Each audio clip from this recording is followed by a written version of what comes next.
Cari telespettatori, rieccoci insieme, spazio dedicato ai pensionati dello SPCGL, ma non solo ai pensionati in generale, e questa volta parliamo di un argomento molto interessante che riguarda l'aspetto sanitario, direi sociosanitario. Lo facciamo con ben ritrovata alla nostra Ivana Fogo del Dipartimento Welfare SPCGL del Veneto, grazie di essere qui con noi, che ci racconterà le case di comunità. Se ne parla abbastanza di frequente in questo periodo, anche dal punto di vista infrastrutturale, per cui capire da dove vengono, cosa sono, cosa saranno soprattutto. Da dove vengono intendo dire c'è discorso del PNRR, quindi soldi che serviranno per realizzarle. Stiamo parlando di sanità del territorio, fondamentale, perché questo implica anche che più passerà il tempo, via più le strutture ospedaliere verranno meno con la loro funzione di anche degenza, eccetera, ma solo per la fase interventistica dell'acuzia in senso proprio tecnico. Allora, cosa sta succedendo? Perché dobbiamo conoscere bene questi aspetti. Sì, sono aspetti davvero molto interessanti e molto importanti. E c'è tutta una normativa e tutta una programmazione che parte naturalmente dal PNRR, e qui bisogna affrontiamolo, questa benedetta programmazione così importante e così grossa. Ecco, qui tanto c'è la slide del DM 77, sì, che cos'è? Lasciamola. Allora, il DM è il decreto ministeriale 77, che è entrato in vigore il 7 luglio di quest'anno, del 2022, e norma, definisce i nuovi modelli e gli standard dell'assistenza territoriale.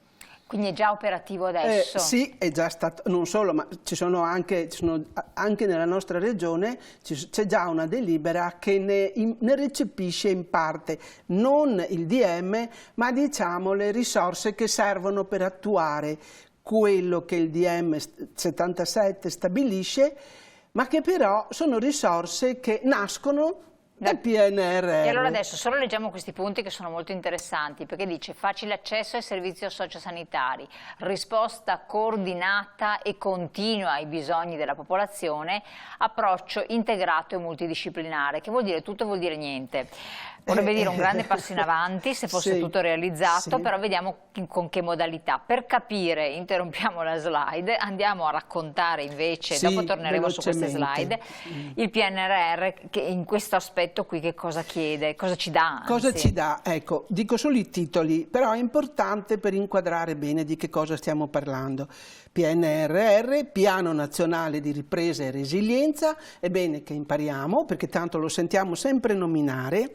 Di fatto è una programmazione fatta naturalmente nel 2021 e prevede tutta una serie di obiettivi e di traguardi. Lo dico proprio a pillole.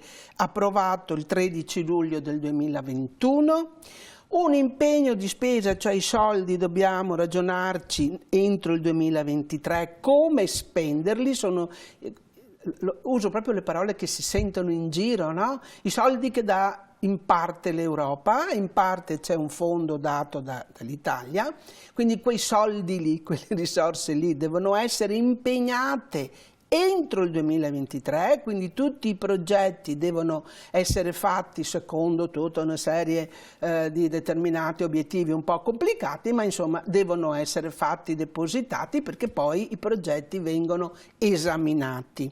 E se i progetti poi verranno attuati, i soldi, i pagamenti avverranno entro il 2026, anche però a step, a pezzi, no? Lo sentite spesso in televisione. Che cosa prevede? Proprio pillole. 151 investimenti, 63 riforme, tutto il piano, tutto il piano. Nazionale. A livello nazionale, proprio questo malpone, no? Questi soldi, questo tesoro, io non ho il coraggio di chiamarlo tesoretto, perché qui stiamo parlando di 191,5 miliardi di euro. Che poi dovremo restituire. In parte si restituiscono, quindi 68,9 a fondo perduto, questi no. 122 miliardi. Invece 122,6 sì, vanno restituiti. Naturalmente è un bel impegno, però bisogna anche vedere che ricadute hanno, nel senso che non solo ci daranno, dovrebbero darci servizi, ma naturalmente intervenire e anche creare lavoro. Noi adesso ci occupiamo di una piccola parte, però questo è 30,62 miliardi del fondo, il fondo complementare. 3 asse strategici, no? Di che cosa si occupa? Digitalizzazione e innovazione, transizione ecologica, quanto non ne sentiamo parlare in questi giorni, la transizione ecologica, no? Le bollette, il gas, l'Enel, cosa possiamo fare, la luce, quindi importante, inclusione sociale. 3 priorità, donne, giovani, che sono le 2 categorie, no? E il Sud, 6 missioni, cioè 6 grandi capitoli. Perché avevo bisogno di dirvi questo? Perché io voglio arrivare a parlare della 6ª missione, quella cioè che tratta, lasciamo stare tutte le altre, non stiamo parlando di PNR, noi stiamo parlando di sociale, sanità, socioassistenziale. Missione 6 riguarda la salute, la nostra salute. Abituiamoci, non parliamo solo di sanità, parliamo di salute in generale. Quanti soldi ci sono? 15,63 miliardi, che non sono tantissimi rispetto, però hanno appunto 3 obiettivi importanti, questo maluppetto, questo tesoretto, questo sia un tesoretto, allineare, anche qua sentite che ritornano le parole, allineare i servizi e bisogno di cura dei pazienti, cioè di che cosa il cittadino ha bisogno. Quali sono i suoi bisogni di salute a 360 gradi, migliorare le dotazioni infrastrutturali e tecnologiche, ecco qua, strutture, anche muri, quindi sì che poi li dovremo restituire, però intanto è anche un investimento.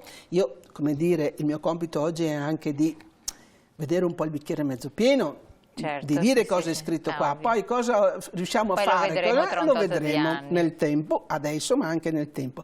Promuovere la ricerca e lo sviluppo delle competenze, in particolare della missione 6, perché poi ci sono tutti i sottocapitoli. Noi oggi ci occuperemo della componente 1, che è anche tutti i temi che si trovano dentro il DM77. Ecco quindi perché le case della comunità. Ho parlato, no? Perché come vengono finanziati tutti questi interventi?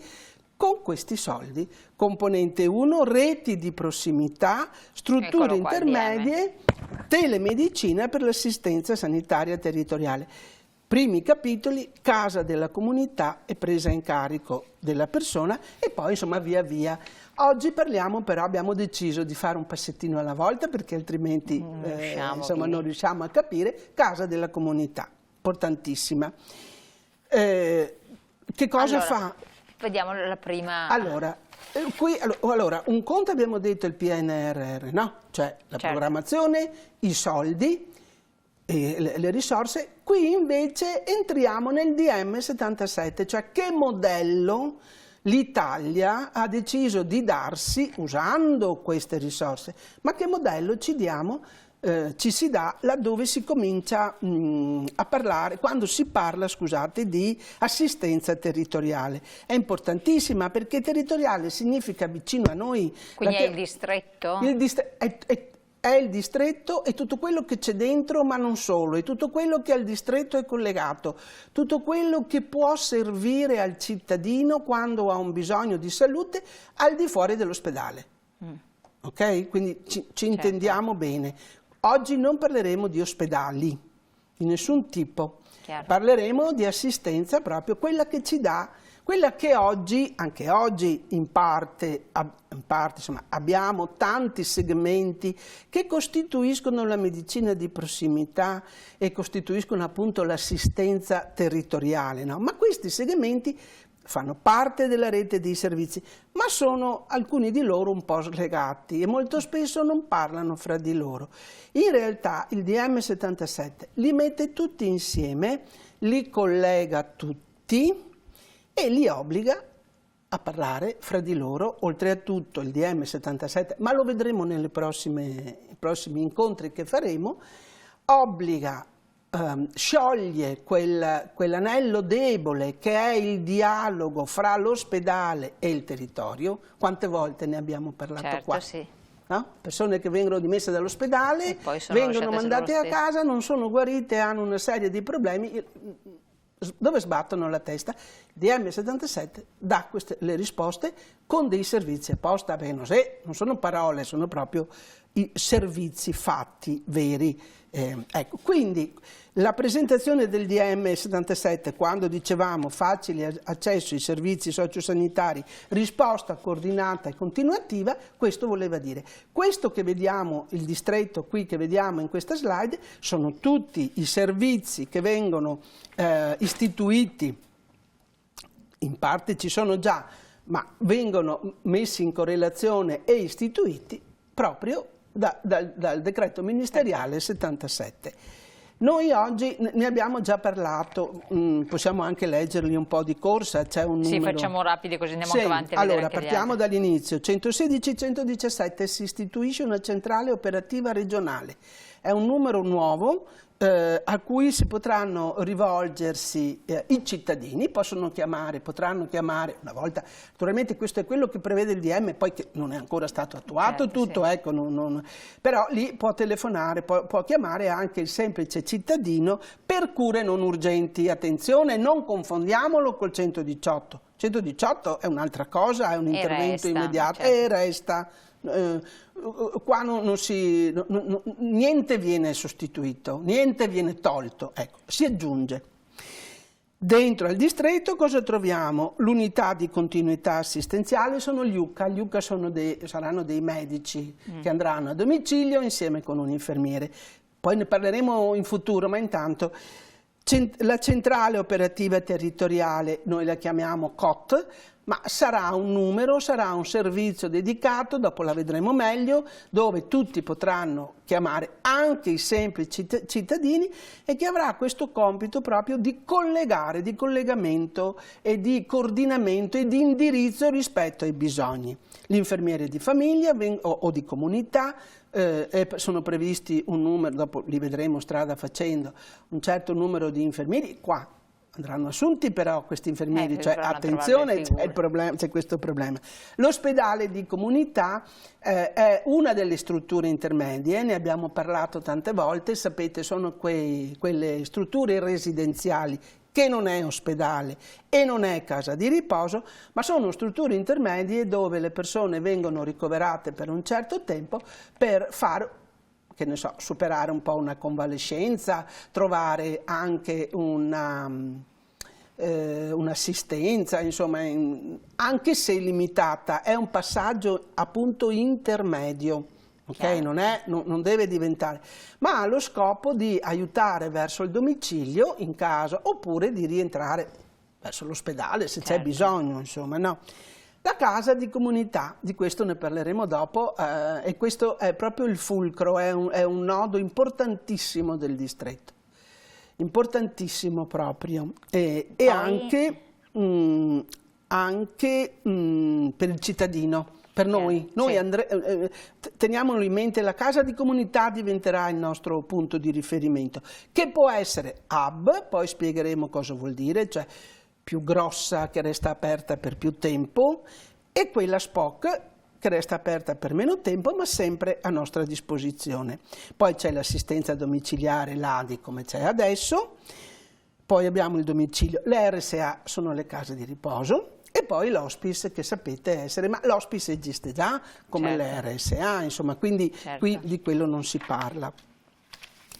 Andando avanti... Eccolo qua, il distretto. Uno ogni 100.000 abitanti all'incirca. Sì. Luogo privilegiato di gestione, coordinamento dei servizi sociosanitari, a valenza sanitaria e sanitari territoriali.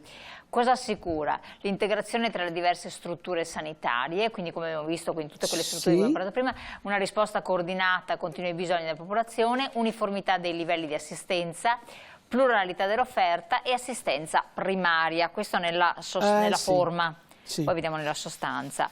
Andiamo alla slide successiva. Perché il distretto già esiste, insomma, no, lo conosciamo tutti. Ecco, qui entriamo, casa di comunità.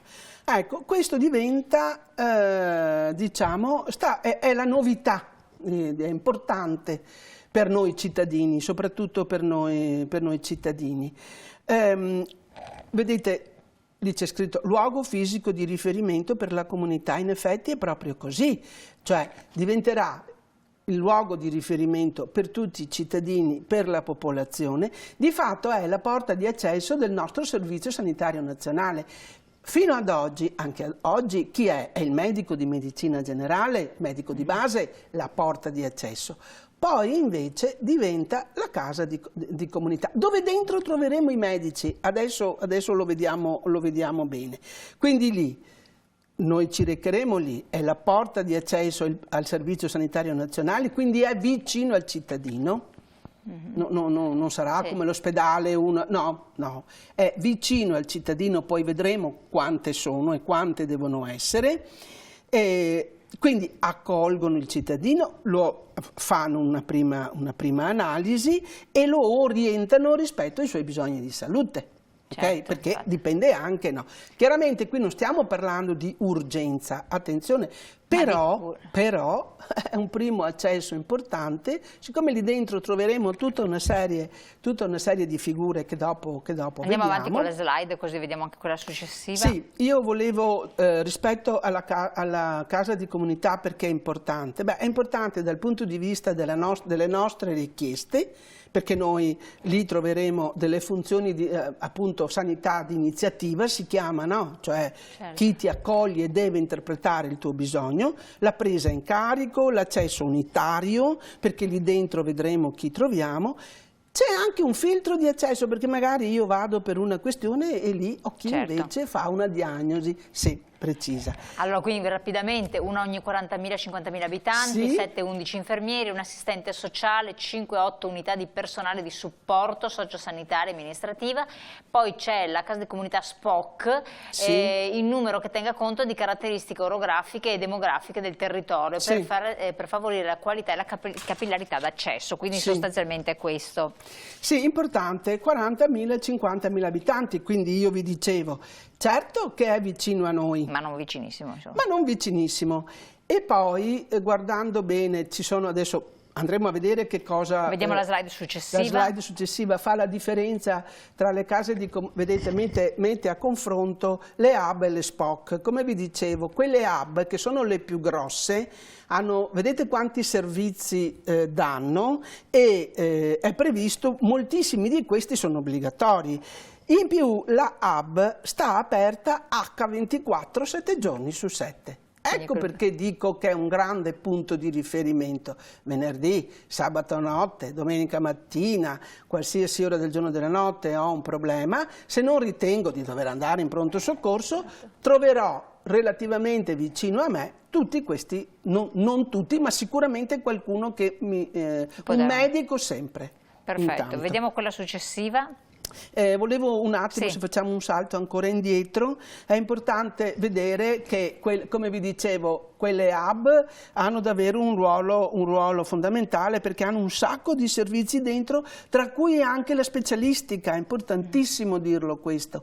Non solo troveremo i medici, lì ci sono i medici di base naturalmente, no? Come primi, medico di medicina generale, come referente importante il pediatra di libera scelta, il medico della continuità assistenziale, probabilmente anche i medici, adesso si vedrà, di guardia medica, cioè troveremo tanti medici. Anche il nostro medico potrà essere lì, quello che abbiamo scelto noi se entra lì, ma comunque troveremo infermieri di giorno e non di notte, punto prelievi, come dicevo, ambulatori, servizi ambulatoriali specialistici, in particolare quelli delle patologie più comuni, che sono i cardiologi, pneumologi e diabetologi. Troveremo anche sistemi diagnostici, l'ecografo, l'elettrocardiogramma, quindi insomma lì davvero c'è una prima risposta, attività consultoriali, insomma troveremo tanto. Nello SPOC l'obbligo è ci sono dei servizi che sono obbligatori, 12 ore però, non 24, ecco, e poi qualche altro servizio che è raccomandato ma facoltativo. Comunque vedete che insomma ce ne sono. Ce ne sono. Andiamo a vedere quella successiva che in modo da poter dare un quadro. Questa successiva, ecco. Queste le vediamo, quelle delle case di comunità in Veneto. Allora, la Regione Veneto ha recepito, ha fatto una delibera, la 368, che è una delibera che stabilisce, l'ha fatta nell'aprile del 2022, che prende le risorse del PNRR e le suddivide, le ha suddivise e ha, rispetto a tutto quello che vi abbiamo fatto vedere, ma oggi ci concentriamo sulle case di comunità, dove andranno fatte. Quindi questi sono allocazione dei soldi, e anche quanti soldi andranno spesi. La casa di comunità nascerà, sarà, diciamo, il proseguo, lo sviluppo, ecco, questa è la parola giusta, delle medicine di gruppo. Noi in Veneto ne avevamo. Cosa sono le medicine di gruppo?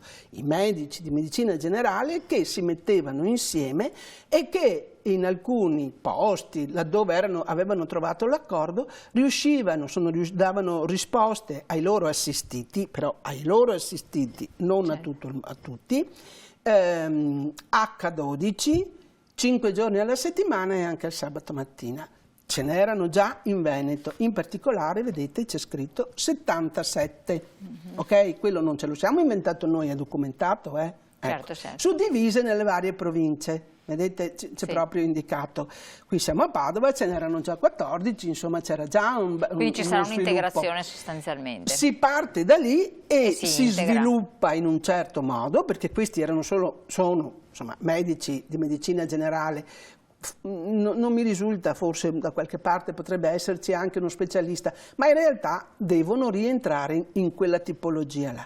La 368 la delibera regionale, vedete, 368, ha fatto proprio tutto un elenco dicendo anche quanti risorse, no? E si aggiungono fino ad arrivare a 91. Okay? Vediamo subito rapidamente le allocazioni prima della chiusura. Volevo tornare, scusate, torniamo un secondo solo. L'unica cosa che ci preme farvi notare è questo. Vedete che alcune province sono evidenziate in rosso? Sono quelle province dove le case di comunità decise superano i 50.000 abitanti. Ora, non è, per questo dicevamo vicine, ma qui non sono proprio tanto vicine. Certo. Quando a Verona, per fare l'esempio, 61.000 abitanti non è proprio, come è scritto nella... Vediamo come sarà l'allocazione, quindi vediamo quella successiva. Eccolo qua. Le allocazioni noi abbiamo messo tutte le province e non è importante vedere, ma guardiamo le casette, no? Le casette ci indicano... Questa sarà l'uso Dolomiti, andiamo avanti, quella successiva. Sì. Qui per esempio, sì che è un 50.000. Marca Trevigiana, vabbè, ce ne sono anche abbastanza. Trevigiana, sì, quelle più grosse, questa è tutta Venezia, no? Questa è la 3 e poi c'è la 4 che comunque fa parte della provincia di Venezia, Veneto Orientale.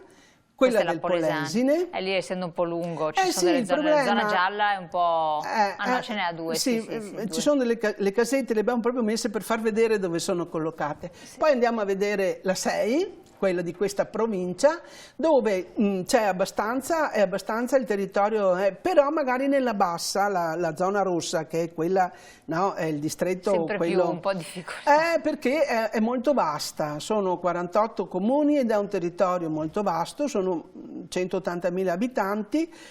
Insomma, lì sì, è rappresentata nei grandi paesi, in particolare in quei paesi dove c'era prima l'ex ospedale, perché è facile che vengano collocate dentro. Sono fattori attrattivi. Esatto, sì. Quindi questo, ecco qua, la Pedemontana, anche qui sempre nelle zone qua, però sì, ci sono delle zone più fornite, altre meno, quindi ricalcano sostanzialmente le strutture ospedaliere. La Berica, che è quella di Vicenza, e poi come vi dicevo la Scaligera, vedete che si vede bene, così, insomma, a occhio nudo, che la Scaligera, uno ogni 60.000, 61.000, sono poche, bisognerà ragionarci, insomma. Però sembrano tante come sono concentrate. Sì, ma sono concentrate lì però, ma abbiamo dei territori che sono sguarniti e paradossalmente, per esempio come anche in montagna, se ho dei territori montani dove ho poca gente, paesi con 300 abitanti, 500, però cosa vuol dire? Insomma, hanno un territorio disagiato, quindi bisognerebbe, lì c'è scritto del territorio orografico, bisognerebbe insomma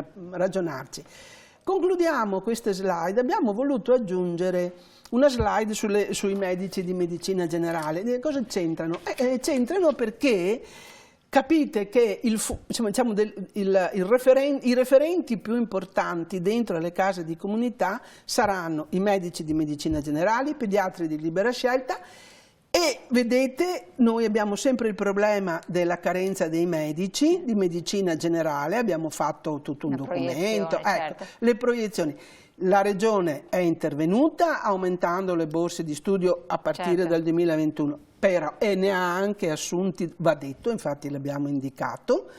Ma ne mancheranno lo stesso, quindi ci sarà sempre bisogno. C'è sempre bisogno. Ne mancano. Va bene. Ecco, allora, per il personale, insomma, resta un punto di domanda, medici di medicina generale, ma in generale.